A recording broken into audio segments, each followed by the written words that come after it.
Our headlines for you this morning. Another change to the government's financial plans after reversing a cut to the top rate of tax. Now the Chancellor is bringing forward an announcement on cutting the UK's debts. A public inquiry into the COVID-19 pandemic begins. It's likely to last more than 2 years. And hear from bereaved families as well as senior politicians and scientists. Good morning. There are fears that the most vulnerable will suffer after a drop in food donations from supermarkets. A charity tells us people needing help with the cost of living could lose out because businesses are cutting back on waste. The morning's front pages, and we'll start with the front page of the Metro, which quotes the Chancellor after yesterday's U-turn with the headline, "What a day." Daily Star now pictures the Prime Minister and the Chancellor in a noddy car, it's a throwback, with the headline, "The lady is for U-turning." The Guardian leads on the growing backbench revolt over possible cuts to public spending and benefit payments. That's also the main story for the Eye. And it's the same in the Telegraph, which says that Liz Truss now has a new battle on her hands. Well, the Times leads with warnings to conference tomorrow from the former Home Secretary, conference today from the former Home Secretary Priti Patel, that the Conservative Party will live or die by its economic success. And a story on the sidebar there about a warm winter coming, which would be good for energy bills. The Mirror calls conference a calamity conference and says that regardless of the U-turn on tax, the damage is done.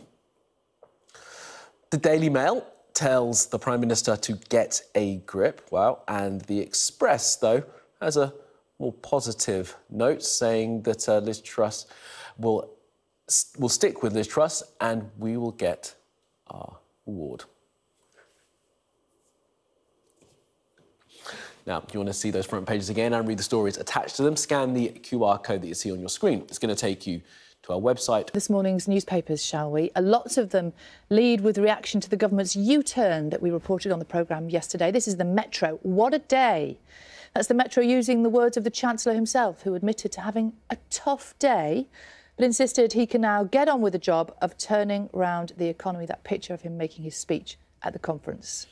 The Daily Mail urges the Prime Minister to get a grip, saying her U-turn on the tax rate has left supporters worried about her determination. Meanwhile, Liz Truss has urged readers of the Daily Express to stick with her government, saying she will reward their trust. The Times reporting on some potential relief to energy bills. According to the paper, an early forecast for this winter has found that it should be a little milder than usual, which could save homes and businesses potentially millions of pounds. That was what Carol was saying about this week. It's not quite so cold. It's not so cold this morning where we are, is it? Definitely warmer than a week ago. I wonder how the hedgehogs are feeling about this.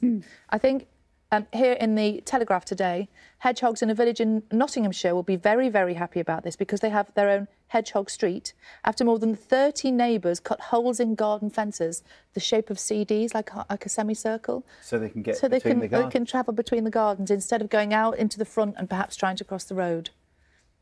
That is very cute. It's very, very, very cute. I was talking with my kids, who are now teenagers, and they were saying they'd never seen a hedgehog.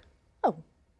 OK. Maybe because our garden is completely sealed. We've got a wall, so we can't really sort of knock through. But it's true, you just don't see hedgehogs like you used to. That's why we need to do this. You need to go to Nottinghamshire, to Hedgehog Street, because there's lots, like, trundling up and down the back gardens, going through CD-shaped holes. Hedgehog Street.